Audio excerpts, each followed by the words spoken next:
ಇದೇ ವರ್ಷದ ಅಂದರೆ 2026-27 ಸಾಲಿನ ರಾಜ್ಯ ಬಜೆಟ್ ಇವತ್ತಿನ ದಿನ ಮಂಡನೆ ಆಗಿದೆ. ನಿಮಗೆಲ್ಲರಿಗೂ ತಿಳಿದಿರೋ ಹಾಗೆ ಈ ಒಂದು ಬಜೆಟ್ 4.48 ಲಕ್ಷ ಕೋಟಿಯ ಒಂದು ಬಜೆಟ್. ಈ ಒಂದು ಬಜೆಟ್ನ ನಮ್ಮ ಯಶಸ್ವಿ ಮುಖ್ಯಮಂತ್ರಿ ಆದಂತಹ ಸಿದ್ದರಾಮಯ್ಯ ಅವರು 17 ಬಜೆಟ್ಗಳನ್ನು ಅಂದರೆ ಅತಿ ಹೆಚ್ಚು ಬಜೆಟ್ಗಳನ್ನು ಮಂಡಿಸಿರುವಂತಹ ಮೊದಲ ಮುಖ್ಯಮಂತ್ರಿ ನಮ್ಮ ಸಿದ್ದರಾಮಯ್ಯ ಅವರಾಗಿದ್ದಾರೆ. ಈ ಒಂದು ಬಜೆಟ್ನಲ್ಲಿ ನಾವು ಮುಖ್ಯವಾಗಿ ಏನು ನೋಡ್ಬೋದು ಅಂತ ಅಂದರೆ, ಮಹಿಳೆಯರಿಗಾಗಿ ಒಂದು ಪ್ರಾಮುಖ್ಯತೆಯನ್ನು ಈ ಒಂದು ಬಜೆಟ್ನಲ್ಲಿ ನೀಡಿದ್ದಾರೆ.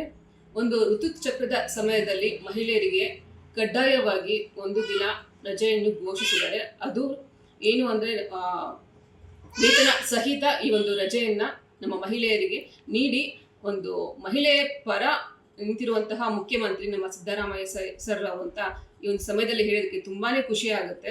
ಅದೇ ರೀತಿ ಎಲ್ಲ ಮಹಿಳೆಯರ ಪರವಾಗಿ ಈ ಒಂದು ಸಮಯದಲ್ಲಿ ನಾನು ಅವರಿಗೆ ಅಭಿನಂದನೆಯನ್ನು ಸಲ್ಲಿಸೋದಕ್ಕೆ ಇಷ್ಟಪಡ್ತೇನೆ. ಹಾಗೇನೆ ಒಂದು ಕಾರ್ಮಿಕರ ಒಂದು ಅಭಿವೃದ್ಧಿಯನ್ನ ಅವರು ಒಂದು ಮನಸ್ಸಿನಲ್ಲಿ ಇಟ್ಕೊಂಡು ಒಂದು ಕಾರ್ಮಿಕರನ್ನ ಅಭಿವೃದ್ಧಿ ಪಡಿಸಬೇಕು ಅನ್ನೋದ್ರಿಂದ ಒಂದು ನಿಟ್ಟಿನಲ್ಲಿ ಕಾರ್ಮಿಕರ ಅಭಿವೃದ್ಧಿ ಅಂದರೆ ಕಲ್ಯಾಣ ನಿಧಿಗೆ 33,000 ಕೋಟಿ ಹಣವನ್ನ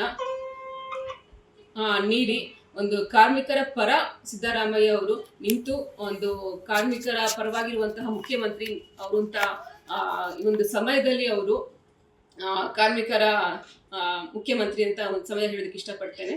ಈ ಬಾರಿಯ ಸಿದ್ದರಾಮಯ್ಯನವರು ನೀಡೋ ಒಂದು ಈ ಬಜೆಟ್ಟು ತುಂಬ ನಿರಾಶಾದಾಯಕ ಬಜೆಟ್ಟು.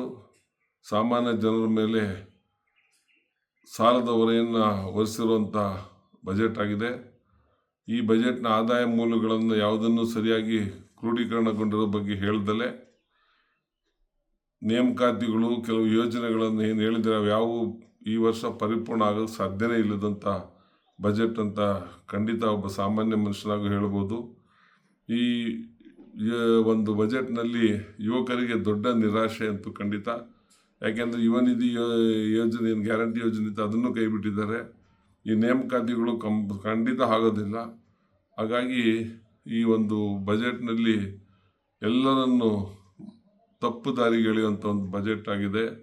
ನಿರಾಶಾದಾಯಕ ಬಜೆಟ್ ಅಂತ ಮತ್ತೆ ಹೇಳ್ತಾ ಇದ್ದೀನಿ. ಈಗಾಗಲೇ ಖಾಲಿ ಚೊಂಬಿನ ಬಜೆಟ್ ಅಂತ ನಮ್ಮ ಮುಖಂಡರುಗಳೆಲ್ಲ ಹೇಳಿರೋದು ಖಂಡಿತ ನಿಜ ಅನಿಸ್ತಾ ಇದೆ.